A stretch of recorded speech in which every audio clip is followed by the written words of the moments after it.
नाम जप करते हुए कर्म किया जाए और उसे प्रभु को समर्पित कर दिया जाए, वही कल्याण कर सकता है, उसी को कर्मयोग कहते हैं। अगर नाम जप नहीं और प्रभु को समर्पित नहीं किया गया तो नैष्कर्ममप्यच्युत भाववर्जितम न शोभते ज्ञान मलम निरंजनम कुतः पुनः शाश्वत भद्रमीश्वरे न चार्पितम कर्म यद्यप्य कारणम। न शोभते ज्ञान मलम निरंजनम, यदि नाम जप नहीं है, भगवत भक्ति नहीं है, तो तुम्हें ज्ञान हो गया है निरंजन का, वो शोभा को प्राप्त नहीं होता है। जितने परम शुद्ध ज्ञानी हैं वो भगवान का भजन करते मिलेंगे, चाहे सनकादि हो, चाहे भगवान शंकर हो, चाहे शुक्राचार्य हो, परमहंस श्री सुखदेव जी या परम ज्ञानी जनक जी महाराज। ये जिनको न पूर्ण ज्ञान है और न पूर्ण ज्ञानी है, ये खंडन मंडन की बातें होती रहती है। न शोभते ज्ञान मलम निरंजनम, मायातीत त्रिगुणातीत पर ब्रह्म का ज्ञान भी वो सुशोभित नहीं होता जिसमें भगवत चर्चा ना सुनी जाए, भगवान का नाम जप न किया जाए। निष्कर्म मप्यच्युत भाववर्जितम, यदि निष्काम कर्म किया जाए उसमें भगवत भावना नहीं है, नाम जप नहीं, तो वो कर्म भी कल्याण नहीं कर सकता। कुतः पुनः शाश्वत भद्रमीश्वरम, फिर और साधन ये जो अमंगलकारी हैं संसार के भोगों की, इनसे क्या कल्याण हो जाएगा। ये जो कामना कृत कर्म, कर्म कृत कामना, ये तो बंधनकारी हैं। जो निष्काम कर्म भी हैं, यदि वो भगवद अर्पित ना किए जाएं तो लाभ नहीं मिलेगा। इसका भाव समझिए। अगर ज्ञान है और भजन नहीं तो ज्ञान किसी काम का नहीं। गोस्वामी जी ने इसी श्लोक को सरल भाषा में लिखा है, जोग कुजोग ज्ञान अज्ञानू, जहां नहीं राम प्रेम परधानु, सो सब धर्म करम जरी जाऊ, जहां न राम पद पंकज भाऊ। वो जोग कुजोग है, वो ज्ञान अज्ञान है जिसमें भगवान के चरणों में प्रेम न हो, उनका नाम जप न हो, उनका गुण कीर्तन न हो। वो कर्म धर्म सब आग लग जाए जो भगवान के चरणों में भाव न प्रकट करे। वो यहां कह रहे हैं, न शोभते ज्ञान मलम निरंजनम, मायातीत विशुद्ध जो त्रिगुणातीत ज्ञान है, यदि भगवान के चरणों में भक्ति नहीं, नाम जप नहीं, भजन नहीं, तो वो ज्ञान किस काम का। वो निष्कर्म कर्म भी किस काम का जो अच्युत भावनाविहीन, भगवत भावनाविहीन, भगवान को अर्पण नहीं किया गया। फिर वो काम कर्म जो बंधन कारक है, उनकी तो चर्चा ही क्या है। एक बार देवर्षि नारद जी ने देखा भगवान बहुत प्रसन्न हैं, तो भगवान से कहा, क्वा त्वं वससि देवेश मया पृष्ठस्तु पार्थिव, विष्णुरेवं तदा प्राह मद्भक्ति परितोषितः। प्रभु, यदि मेरी भक्ति से प्रसन्न हो तो मैं आपसे एक प्रश्न करता हूं, क्वा तुम वससि देवेश, आप कहां रहते हो। मया पृष्ठस्तु पार्थिव, हे देवेश्वर, यद्यपि मैं अपने संतुष्टता के लिए पूछ रहा हूं, आप वैसे कहां रहते हैं, आप बता दीजिए।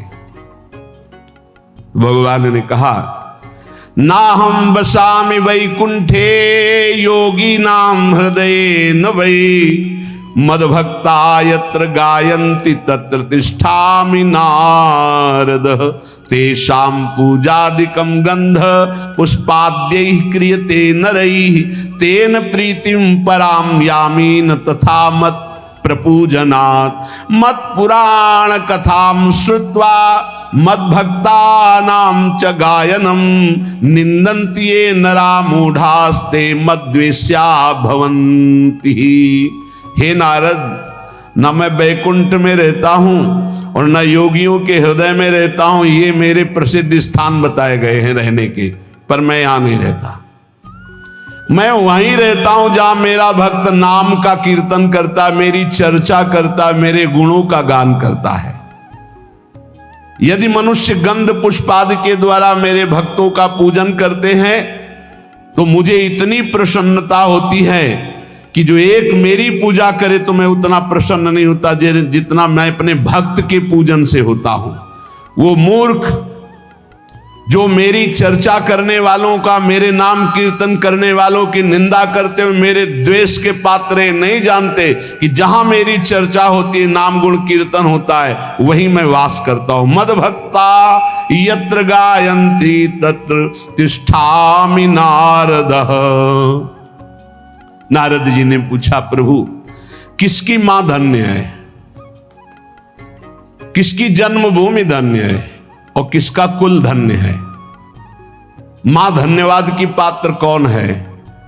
तो कह रहे हैं, समाहितो ब्रह्म परो अप्रमादी शुचिस्तथैकांत रतिर्जितेन्द्रियः समाप्नुयाद योगमिमं महामना विमुक्ति माप्नोति ततश्च योगतः कुलम पवित्रं जननी कृतार्था वसुंधरा भाग्यवती च तेन विमुक्ति मार्गे सुख सिंधु मग्नम लग्नम परे ब्रह्मण यस्य चेतः। आहा, जिसके यहां ऐसा पुत्र पैदा हो गया वो मां धन्य हो गई। कैसा? समाहितो ब्रह्म परो अप्रमादी, जो अप्रमादी है, प्रमाद शून्य है, रात दिन भगवत भजन में लगा रहता है। ब्रह्म परो भगवत चिंतन परायण, समाहितो एकाग्रचित, जो एकाग्रचित से रात दिन प्रभु के भजन में लगा रहता है।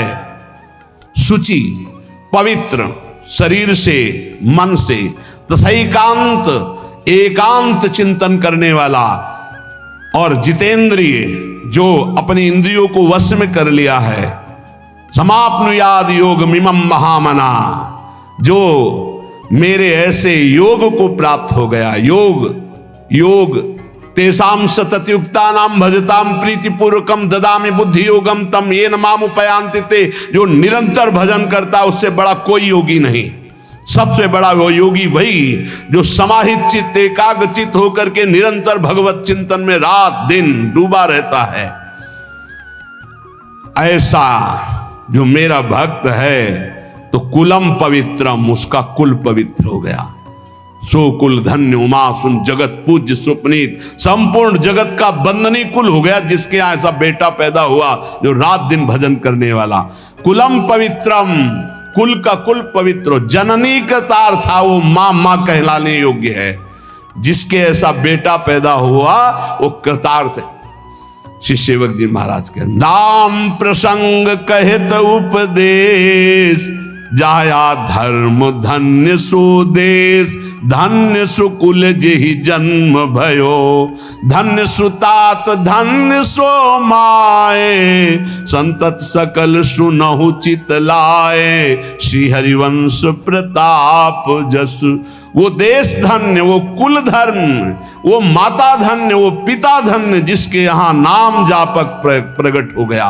रात दिन समाहितो ब्रह्म परो अप्रमादी, शुचिस्तथैकांत रतिर्जितेन्द्रियः समाप्नुयाद योग मिमम महामना विमुक्ति माप्नोति ततश्च योगतः। तो कुलम पवित्रम जननी कृतार्था वसुंधरा भाग्यवती च तेन।